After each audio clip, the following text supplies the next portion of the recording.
चौधरी ने ओवैसी की press conference SIR के मुद्दे पर। ऐसे है ना, दिल जले आशिक बहुत होते हैं,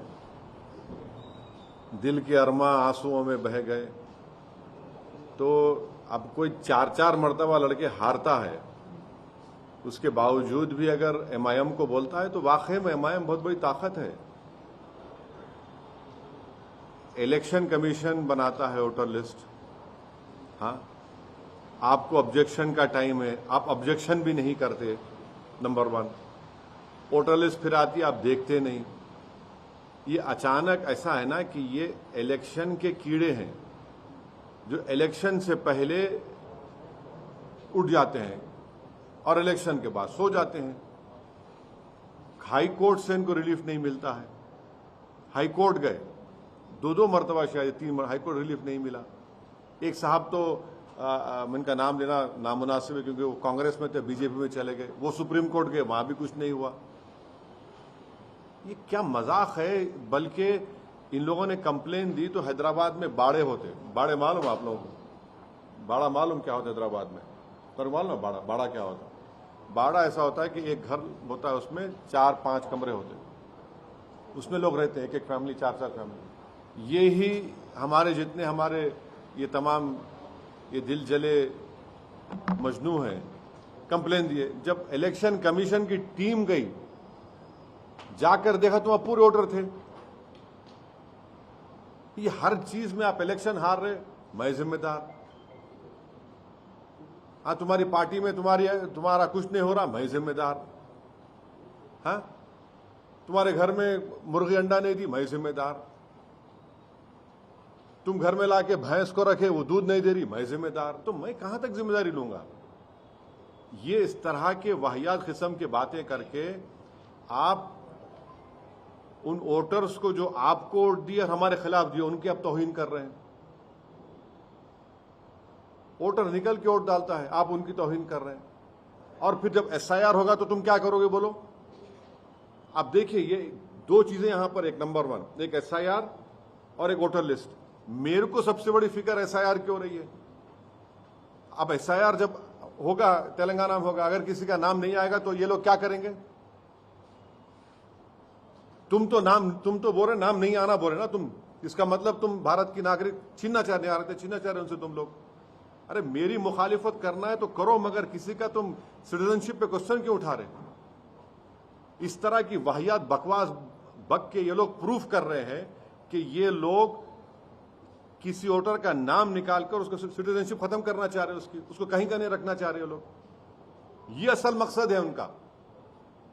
इनका असल मकसद यही है कि सिटीजनशिप इन लोगों की खतरे में पड़ जाए, और हम वो होने नहीं देंगे। मैं तो आज से 20 दिन पहले पब्लिकली कह दिया हूं सबको, खास तौर से दलित मुसलमानों को, कि आप अपना बर्थ सर्टिफिकेट बनाइए। आप जितना आपका रेजिडेंस प्रूफ है उसको निकलवाइए। क्या बोलते हिंदी में, कौन सा पत्र बोलते हैं उसको हिंदी में? जन्म प्रमाण पत्र बनाइए। तीसरा, आपके ने पैसे है तो पूरी फैमिली का पासपोर्ट बनाइए।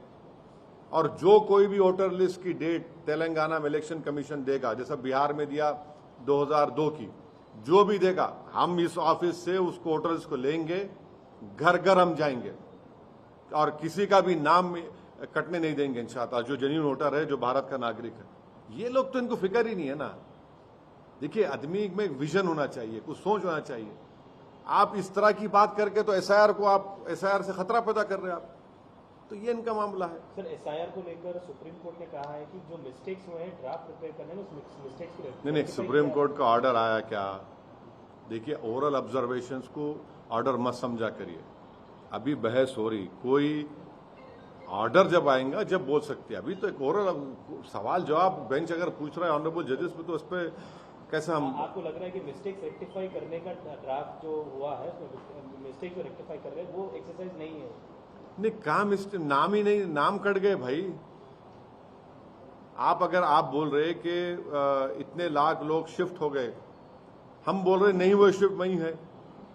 ईसीआई बोल रहा है कि लोग 2 जगह पे नाम, हम बोल रहे नहीं है, अमूर में है, बैसा में है, किशनगंज में है, कोचादामन में है, जोकी में है, बहादुरगंज में, ठाकुरगंज में है, लोग हैं वहां पर। किसका प्रूफ? अब कौन करना चाहिए काम? ये ईसीआई को करना चाहिए। तो ये एसआईआर जो है ये बोलते ना हमारे सरों पे एक लटकी हुई तलवार है। इसीलिए हर जगह पर जनता को, खासतौर से गरीब जनता को, अपना बर्थ सर्टिफिकेट, जो डॉक्यूमेंट्स है उसको निकाल के तैयार रखना चाहिए। सर ये क्रिकेट मैच को लेकर नहीं, मैं तो क्रिकेट मैच नहीं देखने वाला हूं। मैं तो हरगिज नहीं देखने वाला हूं। मेरा ज़मीर, मेरा दिल गवारा नहीं करता कि मैं बैठकर उस मुल्क के लोगों के साथ हम क्रिकेट मैच खेलें जो हर रोज धमकी दे रहे हैं। उनका चीफ ऑफ आर्मी जाके वहां से बोलता है कि हम लोग डैम पे मार देंगे, वो बोलता है कि हम न्यूक्लियर थ्रेट कोई दे रहा है, कोई एक बोल रहा है कि हम वो कर देंगे। अब क्या, क्यों खेलेंगे हम? ये सुनिए, एक मिनट सुनिए। आप पानी देना बंद कर दिए, पानी से बड़ी कोई चीज हो सकती क्या? बोलिए। आप ट्रेड नहीं कर रहे हैं, आप वाघा बॉर्डर बंद कर दिए, वीजा नहीं दे रहे, खेल क्यों रहे हैं बताइए? कितना नुकसान होगा? 300 करोड़, 400 करोड़, कुछ भी नहीं है ना। मेरा जमीर तो गवारा नहीं करता भाई कि मैं मैच को देखूं। तो सौरभ गांगुली ने कहा कि क्रिकेट अलग चीज है और जो हालात है वो अलग चीज है, दोनों अलग अलग है। अब मैं, देखिए, मैं किसी का स्पोक्स पर्सन नहीं हूं, उनसे पूछिए। अच्छा सर, आपके एक पुराने दोस्त हैं जगन मोहन रेड्डी साहब, हाँ। उन्होंने अभी थोड़ी देर पहले प्रेस कॉन्फ्रेंस में उन्होंने कहा है कि राहुल गांधी चंद्रबाबू नायडू के टच में है, या चंद्रबाबू नायडू राहुल गांधी के टच में है थ्रू अपने जो तेलंगाना सीएम है रेवंत रेड्डी।